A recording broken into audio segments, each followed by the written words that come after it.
तो welcome back guys. हमारी जो सीरीज चल रही है कंप्यूटर की, जो भी हमारे एग्जाम है, स्टेट एग्जाम है या नेशनल एग्जाम है, कंप्यूटर हर किसी एग्जाम में आता है। कंप्यूटर के 10-20 क्वेश्चन आते हैं, तो सब इम्पोर्टेंट क्वेश्चंस को हम डिस्कस कर रहे हैं कंटिन्यू। और इसमें कंप्यूटर के बहुत सारे इंपॉर्टेंट क्वेश्चंस मिलेंगे। जिन्होंने पहले वीडियो नहीं देखी है वो जाके प्लीज़ देख लो और चैनल को सब्सक्राइब करो, ताकि मैं आपको और नए नए इंपॉर्टेंट क्वेश्चंस एग्जाम के लिए देता रहूँगा, और जो आपके एग्जाम के लिए बहुत ज़्यादा इंपॉर्टेंट रहेंगे। तो प्लीज़ चैनल को सब्सक्राइब करो, मुझे मोटिवेशन मिलती है और मैं आपके लिए इंपॉर्टेंट क्वेश्चंस लाऊंगा। आपका कुछ नहीं जाएगा सब्सक्राइब करने से, बट मेरी हेल्प होगी थोड़ी सी। तो I will be very thankful to all of you. तो स्टार्ट करते हैं क्वेश्चन नंबर 1 से। इसमें से कुछ इजी होंगे, लेकिन कुछ ऐसे होंगे जो आपने पढ़े नहीं होंगे या एग्जाम के लिए इम्पोर्टेंट होंगे, तो आप प्लीज़ ध्यान से पढ़े देखें। www स्टैंड्स फॉर, तो ये आपने देखा ही होगा, www जो स्टैंड्स फॉर होता है वर्ल्ड वाइड वेब। ठीक है, थोड़ी सी एक्सप्लेनेशन के साथ देखेंगे। www is the collection of interlinked web pages accessed through the internet known as world wide web। तो इसे कहते हैं कलेक्शन होता है। क्या होता है कलेक्शन? एक झुंड होता है, मिला हुआ होता है किन से? इंटरलिंक्ड वेब पेजेस से। जो वेब पे जो भी पेज होते हैं ये आपस में मिले हुए होते हैं, इंटरलिंक्ड होते हैं, अंदर से ये लिंक होते हैं और एक्सेस होते हैं कैसे? थ्रू द इंटरनेट, जिसे हम कहते हैं वर्ल्ड वाइड वेब। ठीक है, question number 2, which two main components form the CPU. तो कौन से दो कंपोनेंट्स होते हैं कंप्यूटर के जो बनाते हैं सेंट्रल प्रोसेसिंग यूनिट को? तो बेसिकली है वो ALU, that is arithmetic logic unit and control unit. ठीक है, थोड़ी सी एक्सप्लेनेशन देखेंगे। ALU एंड कंट्रोल यूनिट, इसका आंसर रहेगा the CPU consists mainly of arithmetic logic unit. तो जिसे हम क्या करते हैं, मैथमेटिकल क्वेश्चंस करते हैं, जिसे हम कैलकुलेशंस बोलते हैं। एंड कंट्रोल यूनिट जो क्या करता है, मैनेज करता है किनको? ऑपरेशंस को। ठीक है, question number 3, if a computer has more than one processor. अगर कंप्यूटर को मोर देन वन प्रोसेसर होगा, एक से ज्यादा प्रोसेसर होंगे, तो उसे हम क्या कहते हैं? उसे हम कहते हैं मल्टी प्रोसेसर। ठीक है, तो मल्टी प्रोसेसर सिस्टम यूजेस 2 और मोर सीपीयूज। इस मल्टी प्रोसेसर सिस्टम में क्या होता है, हमारा जो नॉर्मल लैपटॉप होता है या सीपीयू होता है, सॉरी लैपटॉप होता है या डेस्कटॉप होता है, उसमें क्या होता है, सिंगल प्रोसेसर यूज होता है। चाहे विंडोज का रहेंगे, मैकिंटोश का रहेंगे, एप्पल का रहेगा मैकिंटोश। ठीक है, किसी और कंपनी का, एचपी का, लेनोवो, डेल, तो इनमें से क्या है, मल्टी सिंगल प्रोसेसर होता है, सिंगल एप्लीकेशन होती है इनमें। जो सीपीयू होता है वो सिंगल होता है, जिसमें से सिस्टम सॉफ्टवेयर होता है सिर्फ एक ही होता है। लेकिन जो कंप्यूटर जिसमें एक से ज्यादा प्रोसेसर यूज होते हैं उसे कहते हैं मल्टी प्रोसेसर, और उसमें दो सीपीयूज होते हैं जिनमें अलग अलग क्या होते हैं, सॉफ्टवेयर होते हैं, सिस्टम सॉफ्टवेयर। उससे क्या होता है, उससे प्रोसेसिंग पावर इसका बढ़ जाता है। ठीक है, question number 4, a computer that provides database services to other computers on a network। तो कंप्यूटर में कौन सा प्रोवाइड करता है डेटाबेस सर्विस बाकी कंप्यूटर्स को एक नेटवर्क सिस्टम में? ठीक है, उसे कहते हैं डेटाबेस सर्वर। एक्सप्लेनेशन थोड़ी सी देखेंगे। Database server hosts and manages database services. जो डेटाबेस सर्वर होता है ये होस्ट करता है, क्या करता है, बनाता है, हैंडल करता है और मैनेज करता है डेटाबेस सर्विसेज को।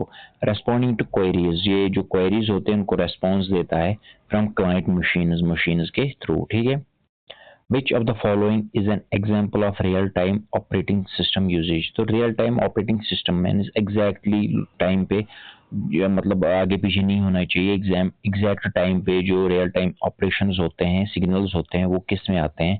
वो आना चाहिए हमारा किसमें? Air traffic control. Which of the following is an example. ठीक है, ये क्वेश्चन है हमारे पास, इसमें आंसर जो रहेगा एयर ट्रैफिक कंट्रोल रहेगा। Real time operating system is used where responses must be guaranteed with in strict time. That means ये ऐसा सॉफ्टवेयर है, रियल टाइम सॉफ्टवेयर है, जिसका रेस्पॉन्स इसका होना ही होना है। That means guaranteed with in strict time, किसी एक लिमिट, टाइम का जो लिमिट होता है उसके दौरान इसका जो रेस्पॉन्स मिलना चाहिए। Such as air traffic control system, for example air traffic, जो हमारे हवाई जहाज चलते हैं उनको लैंडिंग करने के लिए, उनको उड़ने के लिए हमें एग्जैक्ट टाइम पे एग्जैक्ट इंफॉर्मेशन मिलनी चाहिए। ये नहीं होगा कि आगे कोई 2 मिनट बाद, 3 मिनट बाद वो नहीं चलेगा। ठीक है, ठीक है, उसमें ये ज्यादा इंपॉर्टेंट रोल अदा करता है। क्वेश्चन नंबर 6 है हमारे पास, Which type of computer is used for weather forecasting and complex scientific calculations? तो वो कौन सा कंप्यूटर है जिसमें हम वेदर फोरकास्टिंग देखते हैं कि मौसम कब चेंज होगा, कैसे क्लाइमेट, कैसे वेदर चेंज होगा, अभी क्या चल रहा है, अभी धूप, कल धूप होगी या बारिश होगी या और कुछ होगा, तो इससे हमें किस सिस्टम से पता चलता है, उनको कहते हैं हम सुपर कंप्यूटर्स। जो फंक्शन होती है सुपर कंप्यूटर में ये फंक्शन होती है, बाकी कंप्यूटर्स में ये सब नहीं होता है। Supercomputers provide extremely high processing power to tasks like, उनमें से हाई प्रोसेसिंग जो पावर होता है जिसे जो टास्क परफॉर्म करती हैं, कौन से काम करती है, क्लाइमेट मॉडलिंग करती हैं, साइंटिफिक सिमुलेशंस हमारा करती हैं। ठीक है, question number 7। The term bit is a combination of, जो टर्म बिट है वो किसकी कॉम्बिनेशन है, वो सिंपली है बाइनरी प्लस डिजिट। ठीक है, bit stands for binary digit representing the smallest data unit 0 और 1 in a computer system। जो smallest data हमारे पास है कंप्यूटर में वो है बाइनरी डिजिट, और इसका जो यूनिट है वो है 0 एंड 1। ठीक है, इसमें दो क्वेश्चंस हमारे और बन गए हैं, दो क्वेश्चंस का आंसर भी बन गया है। ठीक है, question number 8, which of the following storage has the highest capacity typically. तो इन चारों में से जो स्टोरेज है जिसमें ज़्यादा डेटा हमारा बन जाता है, जिसमें कैपेसिटी ज़्यादा होती है डेटा स्टोर करने की, वो कौन सी है, सीडी रोम, डीवीडी, ब्लू रे डिस्क या फ्लॉपी डिस्क। तो वो है ब्लू रे डिस्क। ठीक है, इसमें ज़्यादा होता है, इसमें से इनमें से ज़्यादा ब्लू रे डिस्क में क्या होता है, एक कैपेसिटी होती है स्टोर डेटा को करने के लिए। In common optical media Blu-ray disc can store far more data than DVDs and CDs. ठीक है,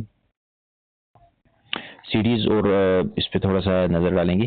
सीडीज और डीवीडी जो है ये एमबीज में डेटा स्टोर करते हैं, लेकिन ब्लू रे डिस्क जो है ये जीबीज में डेटा स्टोर करती है। ठीक है, क्वेश्चन नंबर 9,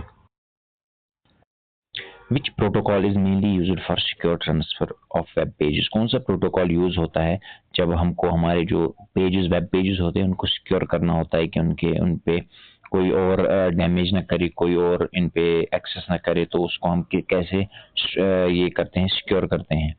तो उसका जो आंसर रहेगा वो रहेगा HTTPS, hyper text transfer protocol secure. इसमें S जो है ये सिक्योर का काम करता है। ठीक है, HTTPS is HTTP over SLS, SSL and TLS providing encryption. इसमें एनक्रिप्शन बन जाता है and security for data exchange between browser and server. ठीक है, लेकिन जो S इसका होता है वो होता है सिक्योर। जब S होगा दैट मीन्स ये जो लिंक है ये सिक्योर है, जो ब्राउज हम कर रहे हैं वो सिक्योर लाइन पे जा रहा है। ठीक है, क्वेश्चन नंबर 10 और आज के इस वीडियो का आखिरी क्वेश्चन रहेगा हमारे पास।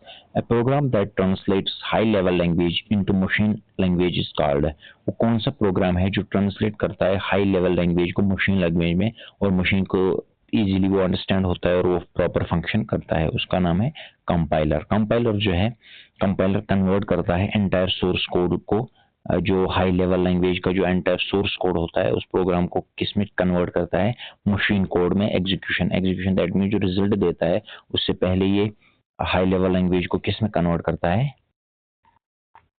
मशीन लैंग्वेज में, और ये इजीली कंप्यूटर को समझ आती है मुझे करना क्या है, उसके बाद वो एग्जीक्यूशन देता है, वो हमें रिजल्ट देता है कि आप चाहते क्या थे और मैंने आपको उसका आंसर दिया।